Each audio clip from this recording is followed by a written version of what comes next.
자기 보좌에 앉아있던 24장로가 엎드려 얼굴을 땅에 대고 하나님께 경배하여 이르되, 감사하옵나니 옛적에도 계셨고 지금도 계신 주 하나님 곧 전능하신 이여, 친히 큰 권능을 잡으시고 왕노릇 하시도다. 이방들이 분노하며 주의 진노가 내려 죽은 자를 심판하시며 종 선지자들과 성도들과 또 작은 자든지 큰 자든지 주의 이름을 경외하는 자들에게 상 주시며 또 땅을 망하게 하는 자들을 멸망시키실 때로소이다 하더라. 이에 하늘에 있는 하나님의 성전이 열리니 성전 안에 하나님의 언약궤가 보이며 또 번개와 음성들과 우레와 지진과 큰 우박이 있더라. 아멘. 자, 여기 일곱째 천사가 나팔을 불었다 하니 앞에 6명의 천사가 있었다는 얘기죠. 그리고 그거는 이제 마지막 때에 하나님이 자신의 온전한 나라를 이루실 때 단계적으로 뭔가 쭉 이루어진다는 말씀이고요. 이 맨 마지막 단계에 이르러서 하늘에 있는 성전이 열리고, 그 다음에 그 성전 안에 언약궤가 보였다. 그 다음에 하나님 임재의 그 상징인 번개, 음성, 우레, 지진, 우박 이런 것들이 있었다라는 것입니다.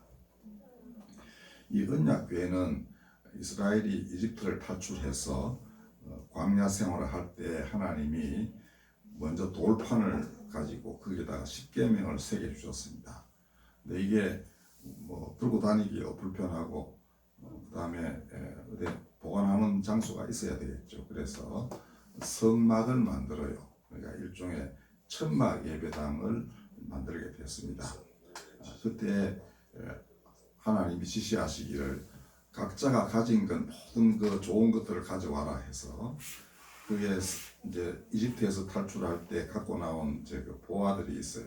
각 사람이 다 그걸 다 가지고 옵니다. 그래서 한 사람 빠짐없이 다 이제 성막을 짓는데 기여를 해요. 그다음에 그런 거 잘 만드는 기술자가 2명 있었는데요. 그들이 그걸 만듭니다. 사람들 하도 많이 가져오기 때문에 나중에는 그만 가져와라 뭐 이렇게도 하고 그렇습니다. 그 안에 이제 법궤를 만들어요. 언약궤를 이제 안팎으로 이렇게 그 금도금을 해서 그다음에 채고 이렇게 만들어 가지고 끼워서 들고 다니게끔 그렇게 됐습니다. 우리 가끔 우리 찬양할 때 그 웨이메이커라는 그 노래 찬양할 때 보면은 이 법궤를 메고 그 제사장들이 요단강에 들어가는 장면이 나오는데요.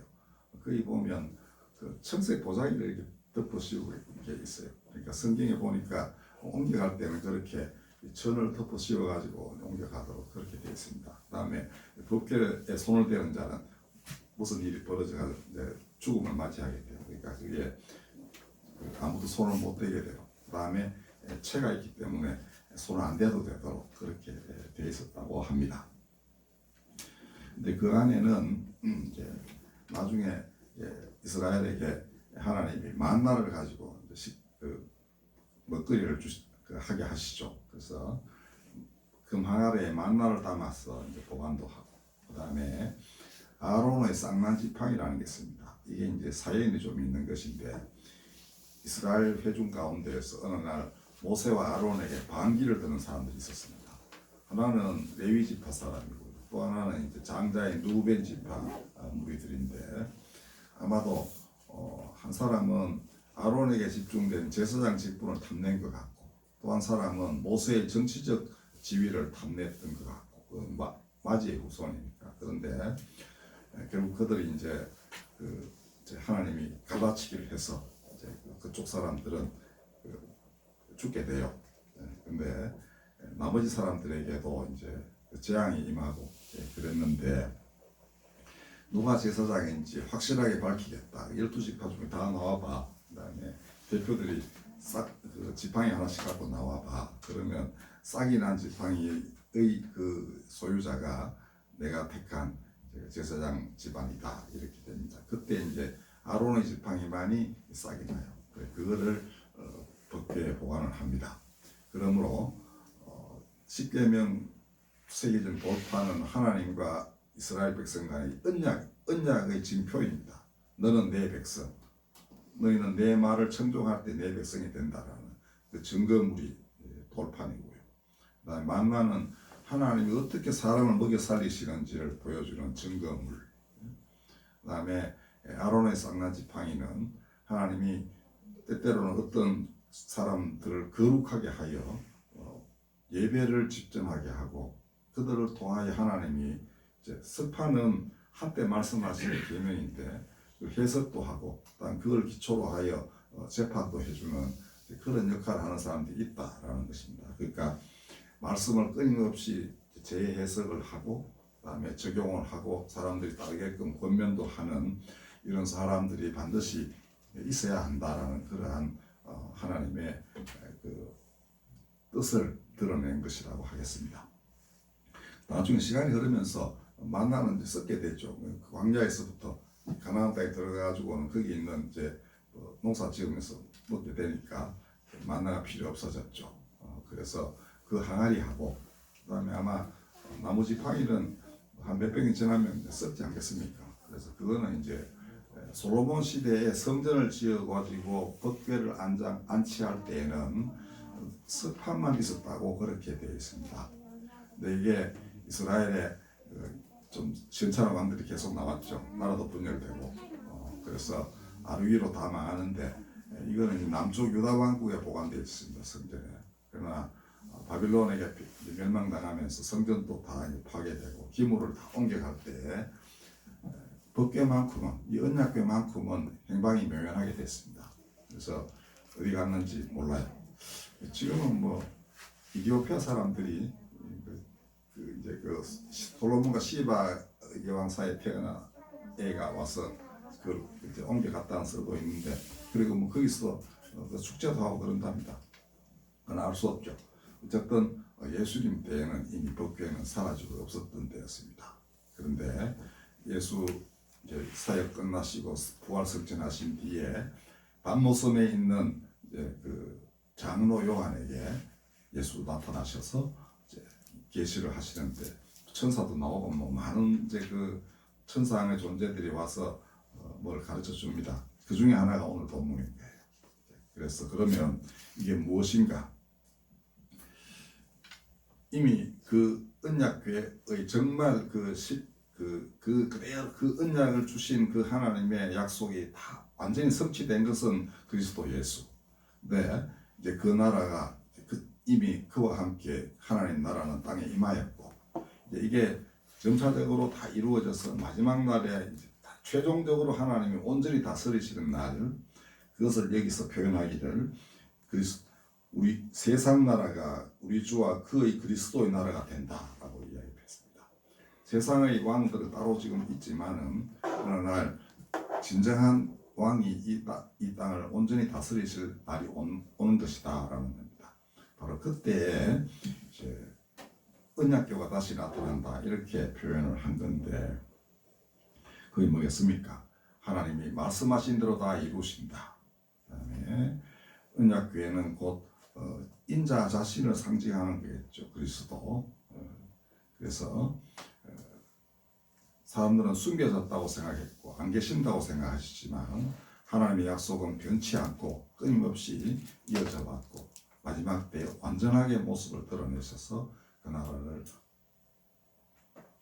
완전하게 성취하신다. 이것을 이 요한은 사람들에게 전파를 했던 것입니다. 그런 묵시였습니다. 자, 그런데 이 출애굽 초기에 모세와 아론에게 반기를 든 자들이 아까 있다고 그랬죠. 근데 민수기에 보면은 아주 뜻밖의 말들이 나옵니다. 그러니까 이들이 그 반기를 들 때에 모세와 아론에게 뭐라고 그랬느냐 하면은 이렇게 말합니다. 너희가 분수에 지나도다 회중이 다 각각 거룩하고 여호와께서도 그들 중에 계시거늘 너희가 어찌하여 여호와의 총회 위에 스스로 높이느냐. 그러니까 우리 가운데도 하나님이 계신데 왜 네가 자꾸 나와가지고 우리를 다스리려 하느냐 이렇게 한 걸 했습니다. 그 다음에 13절에 보면 이렇게 되어 있어요. 내가 우리를 젖과 꿀이 흐르는 땅에서 이끌어내어 광야에서 죽이려 함이 어찌 작은 일이냐. 자, 뜻밖에도 이들은 애굽을 젖과 꿀이 흐르는 땅이라고 표현했습니다. 그리고는 이어서 말하기를 내가 우리를 젖과 꿀이 흐르는 땅으로 인도하여 드리지도 아니하고 밭도 포도원도 우리에게 기업으로 주지 아니하니 내가 이 사람들의 눈을 빼려느냐, 이렇게 했습니다. 그러니까 이들에게는 하나님이 분명히 타출시키실 때 젖과 꿀이 흐르는 땅을 약속을 하셨습니다. 그리고 그건 조상 아브라함에게 하신 약속의 성취예요. 그런데 이들은 애굽에서 그런 대로 먹고 살았거든요. 고기도 주고 수박도 주고 부추도 주고 다 그랬습니다. 그걸 그리워하는 사람들이 많았어요. 만나 가지고는 속이 안 찬 것이죠. 만나와 매출하게 해가지고. 그래서 그들은 오히려 하나님 약속하신 땅 그 상당한 부분은 이미 애굽에서도 있었다. 그러니까 우리가 들어갈 땅이라는 것도 그보다 조금 나은 정도지 별다를 바 없다, 이런 생각을 한 거예요. 그러나 이들은 뭐를 몰랐던 겁니까? 그들이 하나님의 백성이 된 것은 하나님과 약속 때문입니다. 그 약속은 십계명 그 돌판 안에 분명히 새겨져 있습니다. 우상 섬기지 마라. 나 외에 다른 신을 두지 마라. 그 다음에는 부모 공경, 이웃을 탐내지 마라 하는 사람으로 지켜야 할 도리, 이것들이 하나님 백성들의 조건이었습니다. 근데 이들에게는 그게 안중에 전혀 없었던 것이죠. 그런데도 법궤가 우리 안에 있으니 하나님이 우리와 같이 계신다, 이렇게 또 굳게 믿었습니다.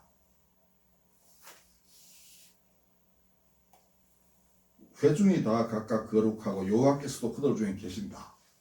예, 법궤가 있으니까 그런 겁니다. 근데 그들은 그 하나님이 임재하시는 증거인 그 언약궤만을 보았지, 그 언약궤 안에 들어있는 석판이 무엇을 말하고 있는지를 알려하지 않았던 것입니다. 그들은 말씀의 상징물만 중요했지 말씀 그 자체를 따르려 하지도 않고 그걸 경시했고, 그래서 하나님이 세우셔서 분명히 모세와 아론에 의해서 그들이 탈출했는데도 불구하고 이 권위를 부인하면서 결국은 그 모세가 전한 하나님 말씀마저도 사실은 별로 지키려는 생각이 없는 이런 이제 그 인간의 그 사악한 본성을 드러내고 만 것이죠. 그들은 하나님이 약속하신 젖과 꿀이 흐르는 땅이라는 것은 말씀이 살아 숨쉬는 땅이라는 것을 망각을 했습니다. 그냥 그저 애국보다 조금 더 나은 삶, 아니면 정말 왕창 많은 것들을 가지고 있는 파라오와 같은 삶, 이런 것들을 기대했는지 모르겠어요. 그러나 하나님의 뜻은 그게 아니었습니다. 이 깨닫지 못한 자들, 그렇게 해서 모세와 아론에게 반기를 든 사람들의 끝은 파멸이었습니다.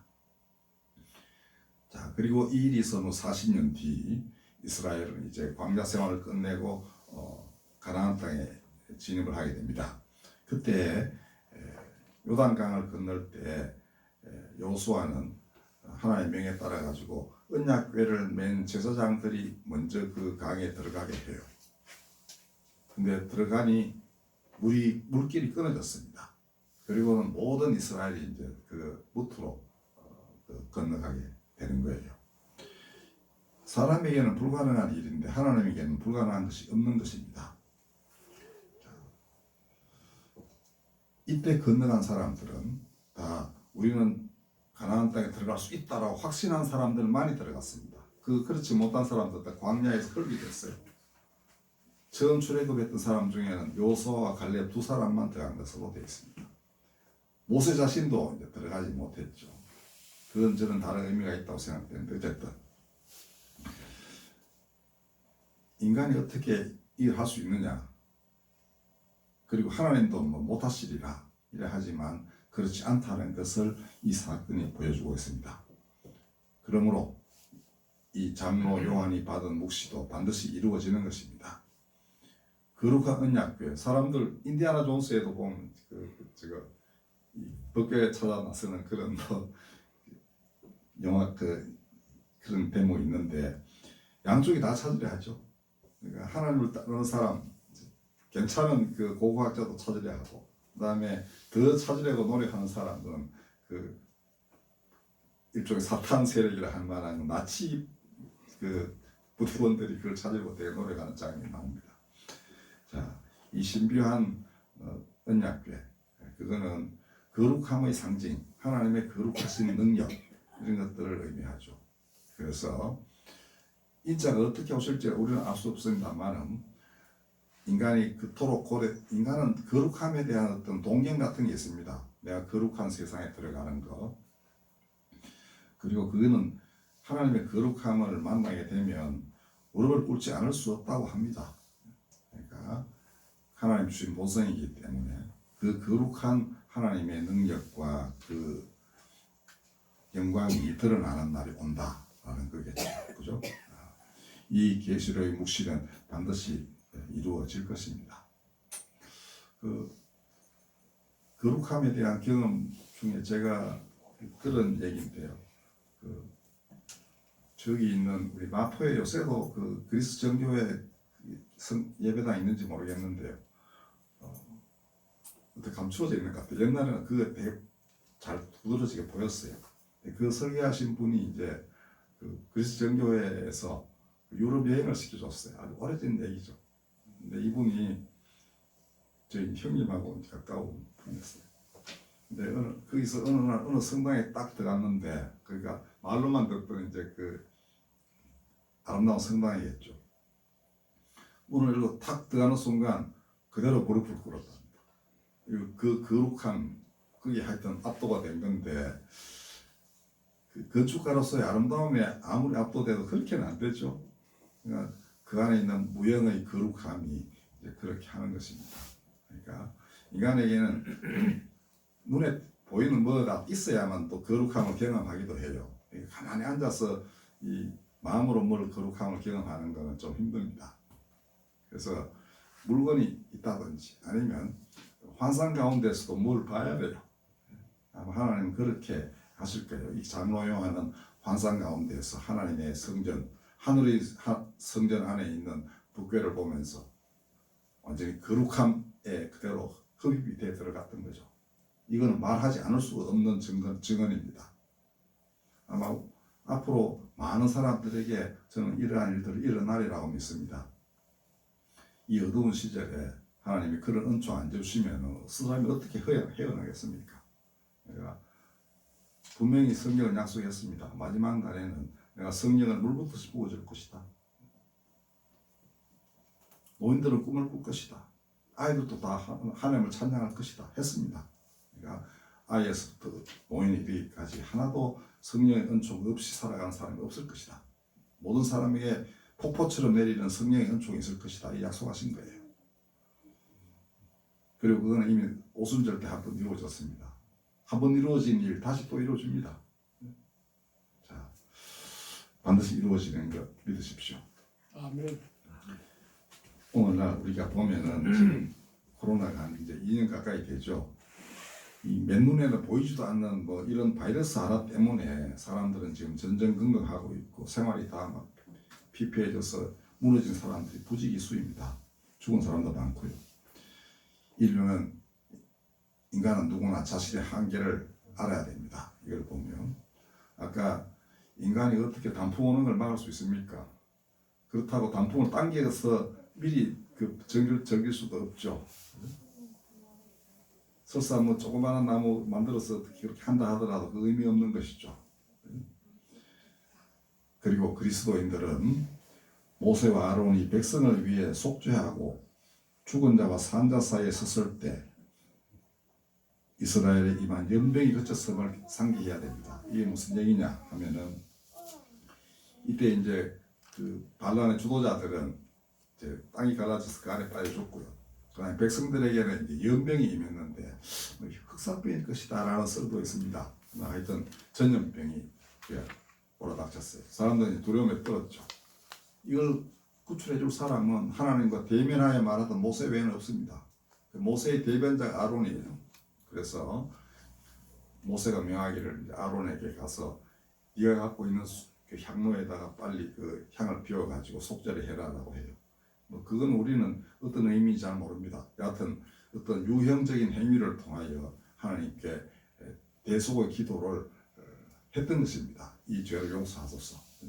이런 사람들이 있어야 되는 겁니다. 오늘날도 마찬가지예요. 이 세상 죄를 대신 지고 가는 사람, 그리스도는 그렇게 하셨고 제 아들에게도 그렇게 하라고 하셨습니다. 그러니까 그런 사람들이 있어야 되는 것이죠. 그게 뭐 구약에서 보자면 이제 아론의 후예들이라고 할 수 있겠죠. 그리고 백성인 또한 모세 같은 사람이 있어야 되겠고, 어쨌든 그 다음에 이들이 그 속죄한 뒤에 아론이 어디 서 있었느냐 하면 죽은 자와 산 자 사이에 섰을 때 연병이 그쳤다라고 되어 있습니다. 그러니까 죽은 자는 지금 그 시신이 또 이제 그 연병을 옮길 수도 있잖아요. 산 자는 여기 있지만 여기도 되게 지금 뭐가 퍼져나가고 있을 수도 있죠. 아론은 두려워하지 않고 그 병이 창궐하고 있는 그 한가운데 그 속죄 제물을 드리고 그 기도를 한 뒤에 그 중간에 딱 서 있었습니다. 도망가지 않았던 것이죠. 저 멀리서 아주 안전한 곳에서 혼자 기도드리고 하지 않았던 것입니다. 이게 정말 이 세상의 중보자가 될 사람들의 서 있어서 마땅할 자리가 이런 데이죠. 죽은 자와 사는 자 가운데 섰더니 비로소 연병이 그쳤더라라고 되어 있습니다. 명심해야 됩니다. 기독교인들은 우리만 휴가되가 하늘로 올라가자 이래가지고는 아무것도 이루어지지 않고 그들에게 원래 주어졌던 어떤 그 제사장으로서의 직분이 있다면 그마저도 그건 수행 못한 것이 됐죠. 기독교인들은 그 계시록 20장에 나오는 뭐 천년왕국 여기서 세세토록 왕노를 한다 이런 거 되게 좋아합니다. 그러나 그래 하려면 이 정도는 돼야 돼요. 환난 가운데 있는 사람들 가운데 자기가 그 위험을 감수하고서 그 자리에 딱 서 있어야 되는 겁니다. 그 다음에 고통받는 사람들, 즉 두려워 떠는 사람들을 위해서 그 대속의 기도를 바치고 하는 이 자세가 없이는 하나님 나라도 잘 이루어지지도 않고 그 자신도 뭐 거룩함을 경험할 수 없는 것이죠. 자, 이거를 우리가 알아야 됩니다. 아까 그 하늘의 성전에 있던 언약궤, 그 다시 오시는 인자, 예수님의 상징입니다. 그 전에도 계셨고 그렇게 해서 약속하셨고 오셨고 또 다시 오리라 약속하신 분, 이제는 그는 거대한 포도나무가 되어 계십니다. 수많은 가지들이 붙어있는 엄청나게 큰 나무, 아무도 감당 못하는 큰 나무예요. 그러니까 이 세상에서 내가 예수라는 사람, 거짓일 수밖에 없는 게 어떻게 그 수없이 많은, 얼마나 많은지도 모를 수많은 가지가 붙어있는 포도나무가 어떤 한 사람에게 뭐 어떻게 다시 지게 되겠습니까? 이거는 어떤 누구도 그의 한 부분만을 감당할 수 있을 뿐입니다, 여러분. 그리고 그 거대한 엄청나게 거룩한 나라가 임하는 것이니 각자에게 구체적으로 미치지 않는 곳이 없는 그러한 은총이 임하리라고 저는 믿어요. 그리고 그렇게 부르심을 입은 사람마다 서 있어야 할 자리는 산자와 죽은 자의 가운데, 즉 고통받는 사람들 한가운데 서 있을 때만 비로소 그 나라가 이루어진다. 이걸 아셔야 됩니다. 오늘 우리나라 복잡한 나라이지만 전 세계도 비슷합니다. 그러나 어떤 강성한 나라도 이 땅에서 하나님 나라를 대적할 만한 나라는 없는 것을 여러분들 명심하시고요. 우리 모두는 그게 어떤 역할을 감당하기 위하여 부르심을 입었다 생각하십시오. 그리고 많은 사람들을 위해서 많은 기도를 바치십시오. 기도가 바로 베드로에게 주신 천국 열쇠입니다. 그것만이 이 땅을 바꿀 수 있어요. 아까 아론이 모세의 명에 따라 가지고 향로로 속죄를 했다라는 것은 바로 그러한 기도라고 우리는 해석할 수 있습니다. 부디 나날이 하나님 안에서 이렇게 사람들을 위해 알게 모르게 중보 자리에 서는 여러분들 되시기를 바랍니다. 아멘. 기도하겠습니다. 우리가 옛날 3천 수백 년 전에 모세와 아론처럼 과연 죽은 자와 산 자 사이에 서서 대속의 기도를 바칠 수 있는지 다시 한번 자문합니다. 불가능이 없으신 하나님, 우리를 그렇게 만들어 주소서. 하나님의 형상으로 빚으시고 그럼으로써 온 땅 모든 사람들이 함께 하나님을 찬양하는 그날을 예비하게 하여 주시옵소서. 예수님의 이름으로 기도하였습니다. 아멘. 찬송가